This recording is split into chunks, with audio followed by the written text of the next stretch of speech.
안녕하십니까. 문박사TV의 문정갑입니다. 제가 오늘 긴팔을 입었습니다. 이제 여름도 지나갔고요.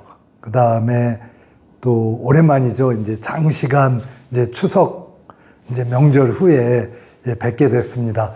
사실은 이제 추석 명절 전에 제가 이제 해상풍력과 관련해서 이제 설명을 드리려고 그랬는데 시간이 안 맞아서 이제 저도 좀 편안한 마음으로 이제 추석 연휴도 지났고 그 다음에 이제 또 가을도 왔고 해서 이렇게 찾아뵙게 됐습니다.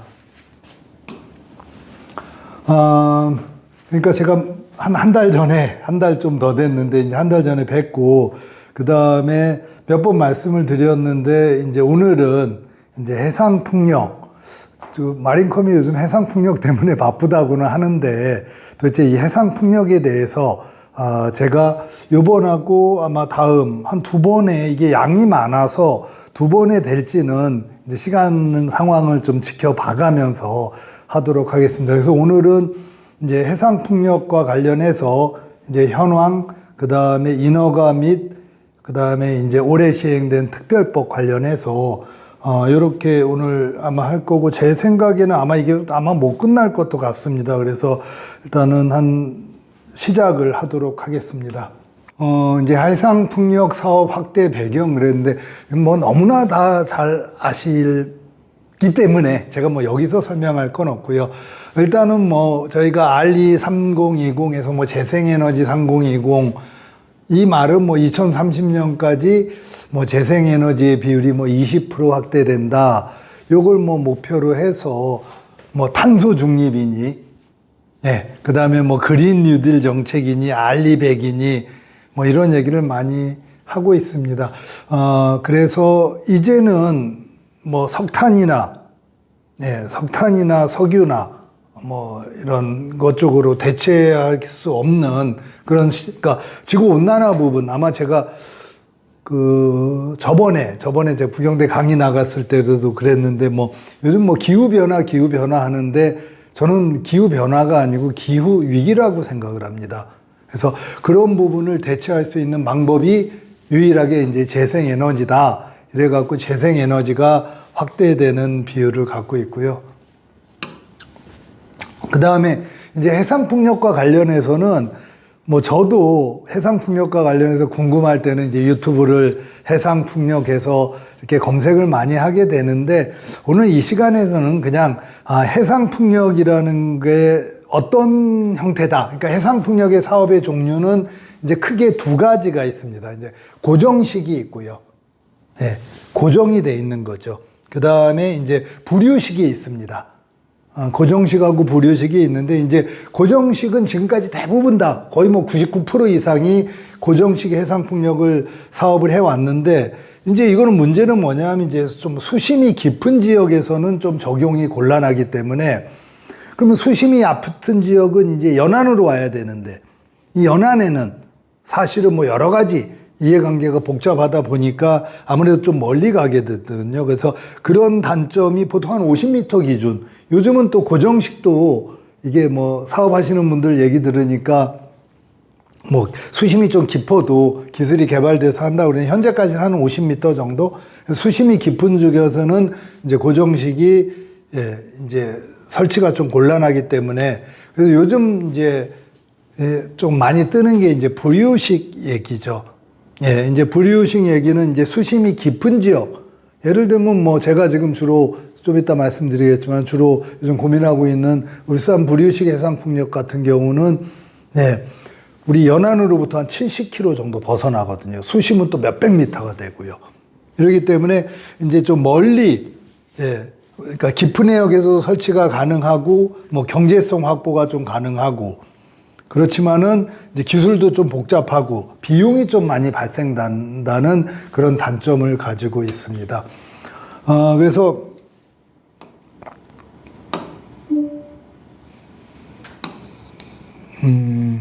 요겁니다. 그러니까 그 해상풍력은 뭐 블레이드가 어떻고 이런 건 뭐 다른 기술적인 개발적인 측면에서 보시고요. 이제 그러니까 풍력 발전에는 이제 육상에서 하고, 그 다음에 뭐 육상에 송전탑이 있고, 그 다음에 이제 요게 고정식이거든요. 요 세 가지가. 근데 대부분 쓰는 게 이제 모노파일하고 그 다음에 자켓형. 요런 걸 지금 우리나라에서 많이 쓰고 있죠. 근데 이제 여기 해상변전소가 나오는데 요거는 뭐 제가 만든 게 아니고 저쪽 에너지공단 쪽에서 만든 거기 때문에 사실 고정식에서는 이 해상변전소의 설치를 그렇게 많이는 안 하고 있습니다. 왜냐하면 비용도 엄청나게 들고요. 근데 이제 부류식 할 때는 아까 말씀드렸다시피 수심이 깊고 연안에서 뭐 50km 이상 이렇게 멀어지다 보니까 요 해상변전소는 사실은 부류식 할 때 거의 100% 필요하게 됩니다. 그래서 이 해상변전소를 건설을 해야 되고요. 부류식은 반잠수식하고 이제 원통식 요 두 가지가 주로 이게 사용되고 있구나. 뭐 요 정도만 알아두시면 될 것 같습니다. 이제 본격적으로 이제 해상풍력 발전 사업 현황에 대해서 말씀을 드리겠습니다. 요거는 이제 뭐 잘 아시다시피 뭐 아까 말씀드린 재생에너지 3020 그다음에 알리백을 저희가 50년에 달성하는 걸 목표로 하고 있고요.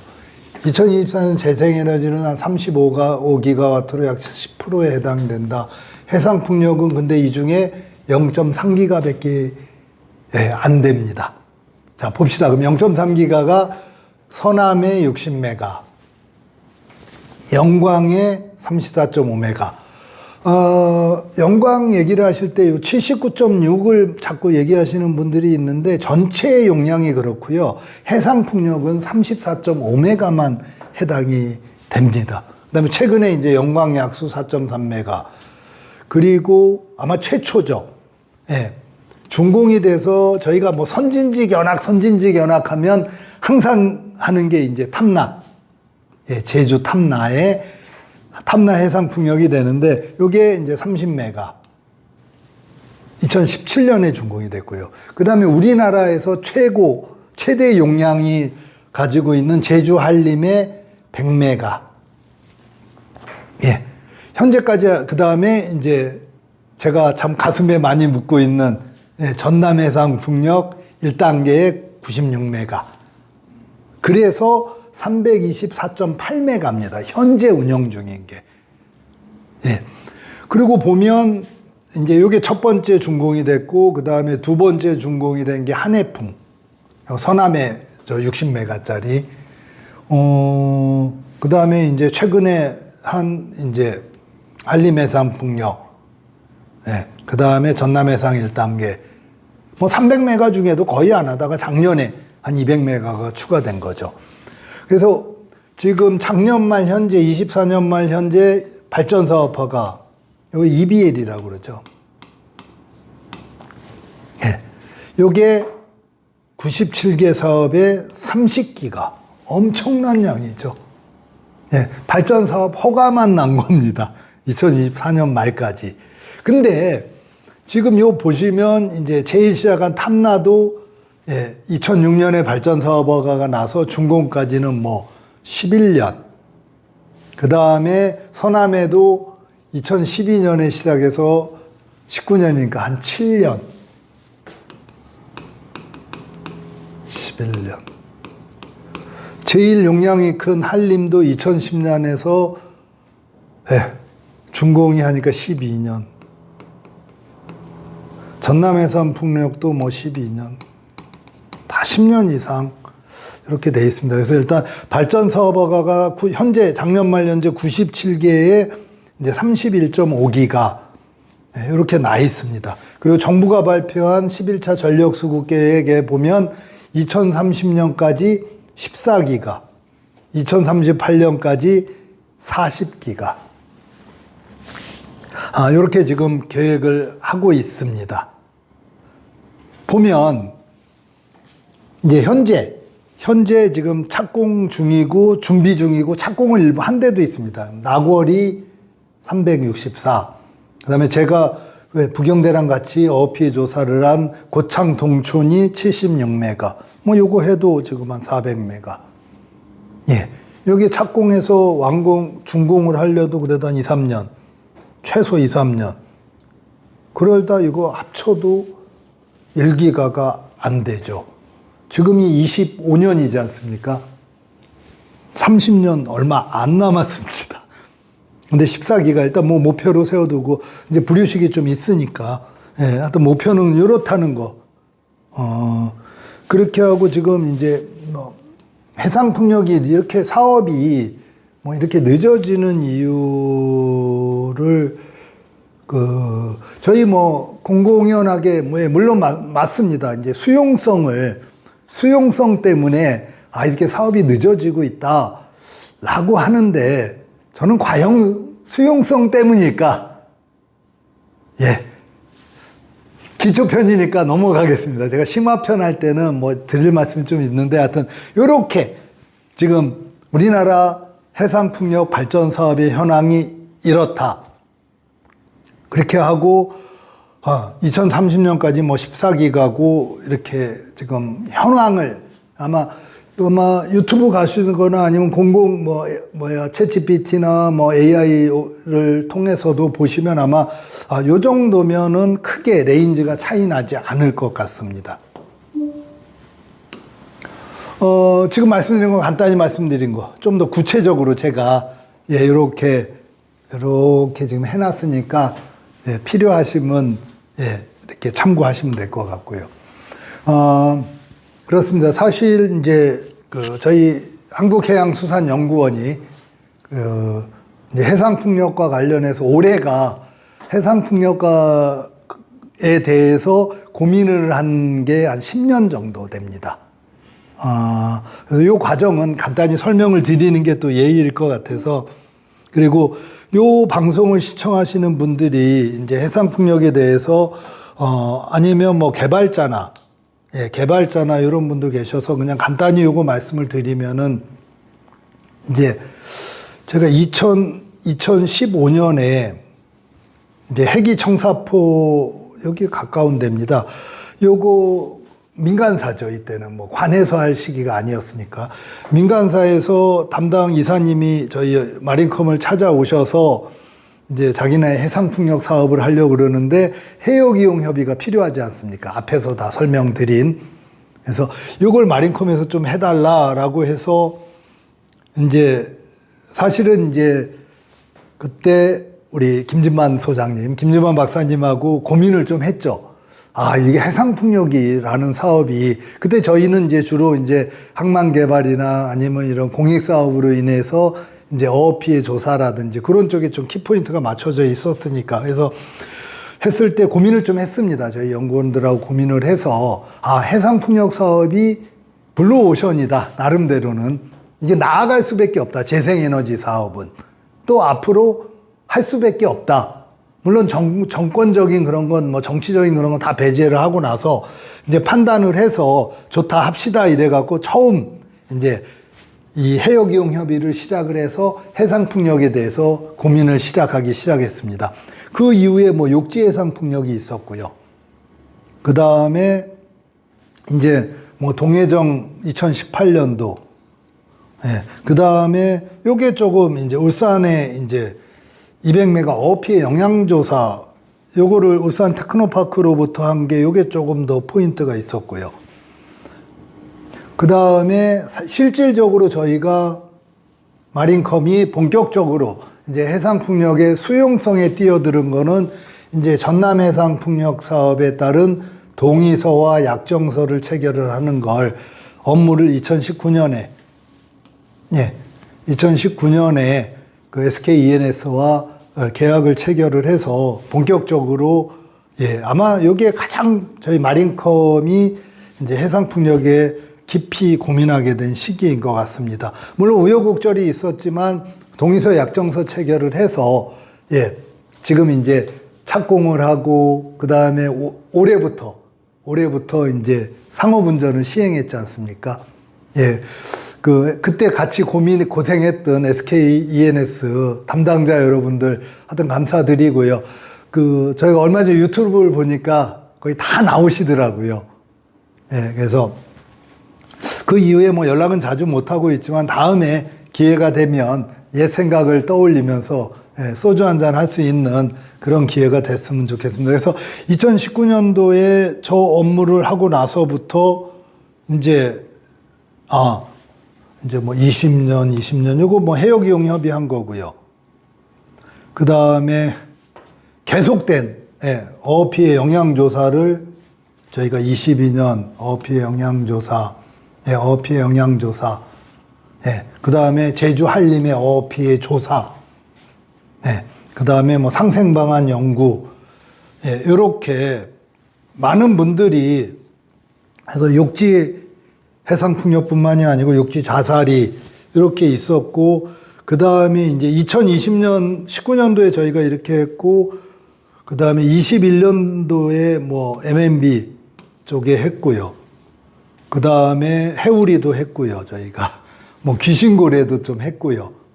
KFW도 했고, 그래서 울산 쪽에 이렇게 하고, 그 다음에 뭐 이제는 수용성 업무까지 24년도에 MNB, 그 다음에 25년도에 해우리, 그 다음에 25년도에 KFW, 이런 식으로 해서, 주로 이제 그 수용성 부분, 보상과 관련한 부분, 어업피해 보상을 어떻게 할 건지, 이런 업무를 지금 대행을 하고 있습니다. 그래서 15년도에, 10년 전에, 뭐, 나름대로는 어려운 점도 있지만, 우리가 해상풍력이, 나아갈 수밖에 없는 그런 결정을 한 게 그렇게 잘못한 결정은 아니구나, 이렇게 자위를 좀 하고 있습니다. 그리고 아마 이 방송을 시청해 주신 여러 어업인 여러분들이나 해상풍력과 관련된 많은 분들한테, 특히 어업인 여러분들한테, 저한테 많은 질문이 들어옵니다. 아니, 해상풍력 때문에 우리 어업인들이 이렇게 피해를 입는데 왜 마린컴은 그렇게 해상풍력 사업을 많이 하느냐, 대행을, 수용성 부분을. 저는 그때 자신 있게 말씀드립니다. 특히 어업인 여러분들한테는 이 말씀을 꼭 드립니다. 사실 전기는 저희가 정말로 떼놓을 수 없는 필수 불가결한 요소입니다. 그러니까 전기가 있어야 제가 유튜브도 하고 또 여러분들이 시청을 하고, 근데 이 필요한 전기를 우리나라의, 요건 좀, 우리나라의 발전 그 현황을 보면 처음이 이제 원자력. 요게 지금 한 32% 정도 됩니다. 작년 말 현재. 그 다음에, 이제 지고 있는 해죠. 화력. 요게 석탄이죠. 연탄, 석탄. 요게 한 28%. 요 정도 되고요. 그 다음에 복합화력. 요게 뭐냐면 LNG죠. LNG. 요게 한 28%. 요렇게 되고요. 그 다음에 이제 나머지가 뭐 재생에너지, 이것도 좀 하는데 대략 이게 한 10%, 아까 말씀드렸죠. 10%가 안 된다고. 10%, 요 정도. 나머지 좀. 자, 원자력이 32%.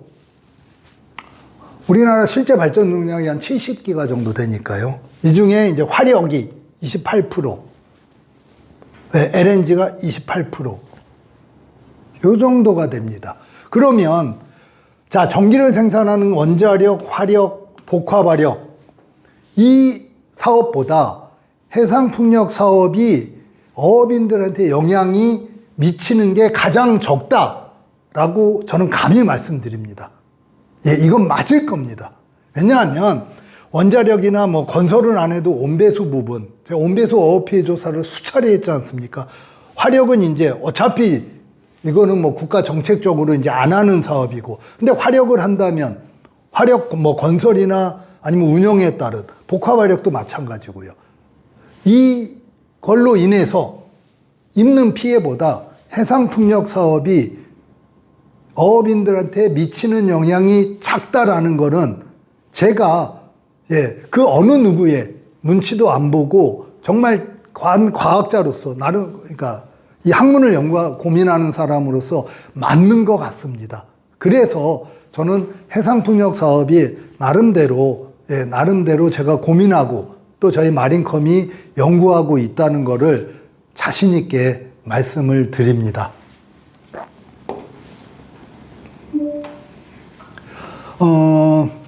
지금 여기까지 절차까지 일단은 시간이 좀 많이 지났는데 요 절차까지는 제가 말씀을 드립니다. 오늘 시간이 조금 오버가 돼도 우리 조문관 박사님 편집을 좀 잘 해주시고요.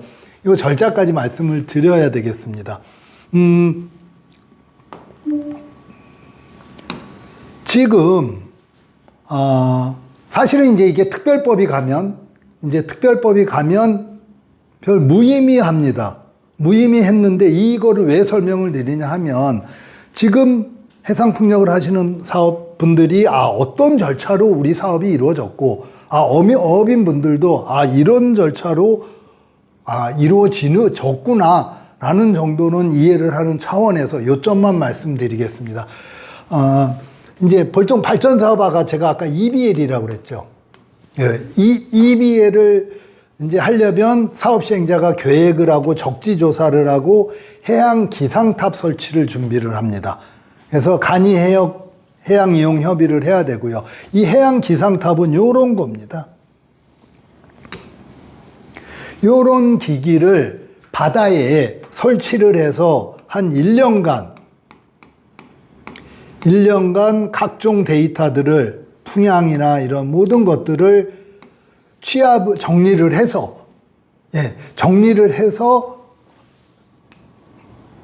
신청을 할 때 이렇게 하게 돼 있습니다. 그러니까 이 해양 기상탑을 이제 1년 정도 띄우면 이제 한 반경 5km 정도 내에는 나중에 사업을 하게 될 때 발전 타워를 꽂을 수가 있죠.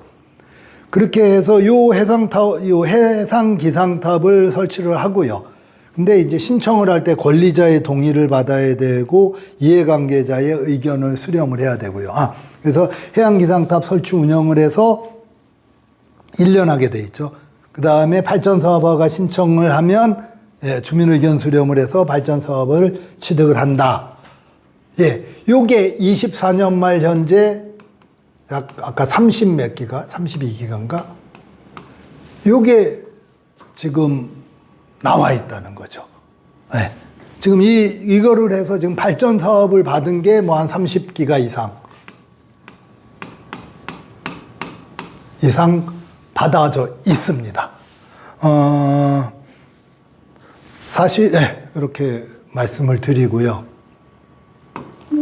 그 다음에 이렇게 발전 사업을 받은 다음에, 요게 실질적으로 사업을 시행을 하고, 실질적인 사업 시행을 하고, 보상을 해야 되는 그런 단계입니다. 발전 사업 허가를 받으면 사업 시행자는 실시 계획 수립을 준비를 하죠.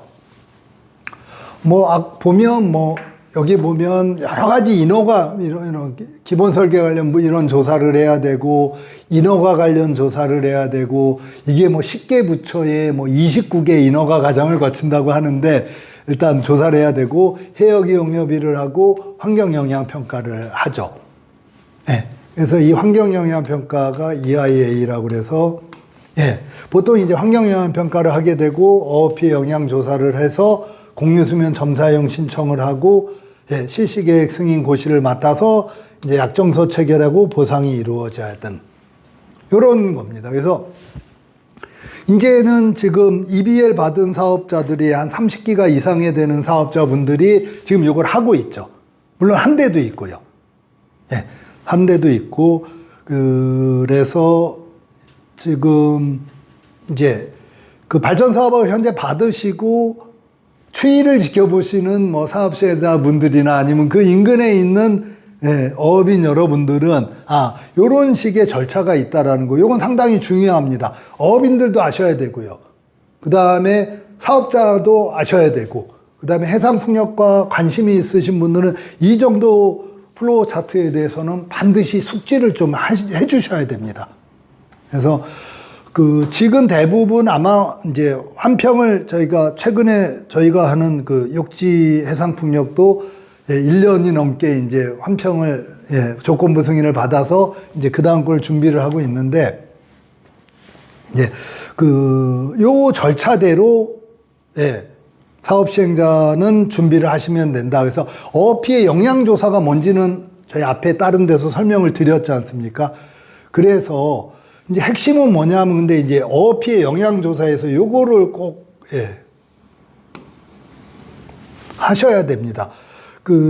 나중에 수용성한테도 말씀을 드리겠지만은 이 해상풍력 사업에서 더 이 어업 피해 영향 조사가 중요한 게 이제 권리자에는 동의를 받아야 되고, 예, 다음 시간에 하겠습니다. 권리자한테는 동의를 받아야 되고, 이해 당사자한테는 협의를 해야 됩니다. 지금 현행법상. 그러면 권리자한테 동의를 받아야 되면 권리자가 누구냐? 예, 중요하지 않습니까? 사업 시행자 여러분들. 그 다음에 이해관계자가 누구냐?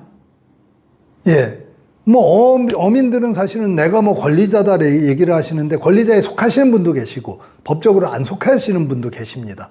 그래서 이 권리자와 이해 당사자를 누군지를 알아야 되지 않습니까? 사업시행자 여러분. 그건 어떻게 아는 게 좋냐? 사업시행자가 임의적으로 결정하게 되면 어업인들의 반발이 불러올 수 있고요. 또 비합리적일 수도 있습니다. 그래서 이런 것들을 어업피해 영향조사를 통해서 어차피 하셔야 될 때, 하실 때 어업피해 영향조사를 줘서 그 조사기관으로부터 권리자와 이해 당사자를 좀 파악을 해달라라고 한 꼭지 넣어주시면, 예, 그래도 교수나 박사님들이 예, 권리자와 이해 당사자를 나름대로 예, 분석을 좀 해주실 겁니다. 그렇게 해서 처리를 하시면 되고요. 그 다음에 이제 공유수면 점사용 신청을 할 때 참 어렵죠. 아까 말씀드린 이 권리자의 동의서가 필요합니다.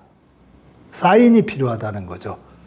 보상대책위원장 누구, 아니면 관할 수협장 누구, 요렇게. 그 다음에 이해 당사자 이건 의견을 수렴을 하는데, 이제 지자체에서는 민원 해소 차원에서 이해 당사자도 가능하면 사인을 받아와라. 이런 얘기를 할 겁니다. 그래서 이 동의서 진구가 실질적으로 이제 사업 시행자들이 어려우시다 보니 그래도 조금 전문성을 가진 저희 마린컴을 선정을 하셔서 이렇게 좀 대행을 하는 그런 업무를 주로 하고 있다라는 거를 말씀을 드립니다.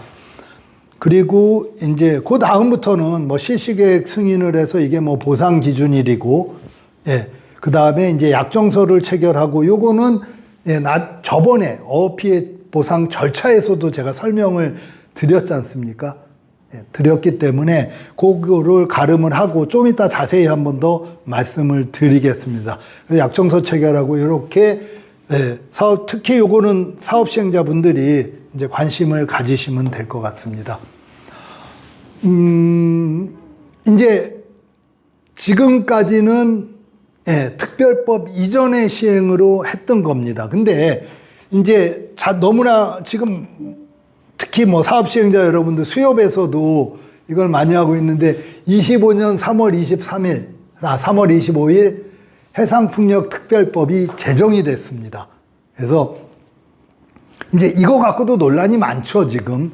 그래서 제정이 돼서 지금 근데 큰 골자는 이거 다음 시간에 하겠습니다. 우리 시간이 많이 지난 관계로 했는데 해상풍력특별법이 제정이 됐는데 법만 제정이 됐고요. 사실은 실질적으로 이거 운영을 하기 위해서는 시행령과 시행규칙이 중요하지 않습니까?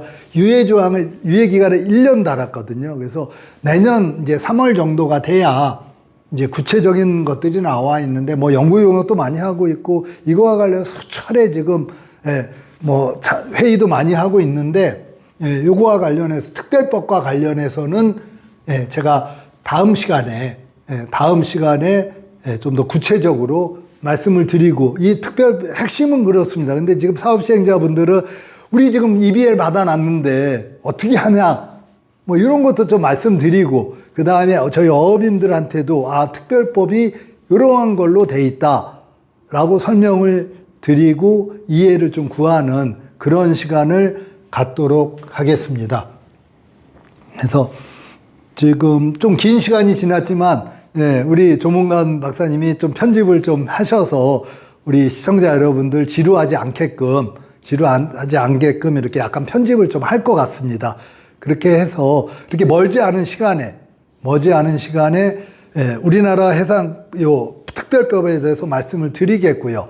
그 다음에 이제 현황하고 그 다음에 뭐 절차, 그 다음에 이런 것들을 좀 설명을 드렸는데, 이런 것들에 대해서 조금 다음 시간에는 좀 더 구체적으로 해상풍력을 바라보는 시각에 대해서 좀 더 설명을 드리고, 다음 시간에는 아마 특별법 위주로, 그 다음에 기존 사업과 특별법 간의 관계, 이런 거 중심으로 해서 설명을 드리도록 하겠습니다.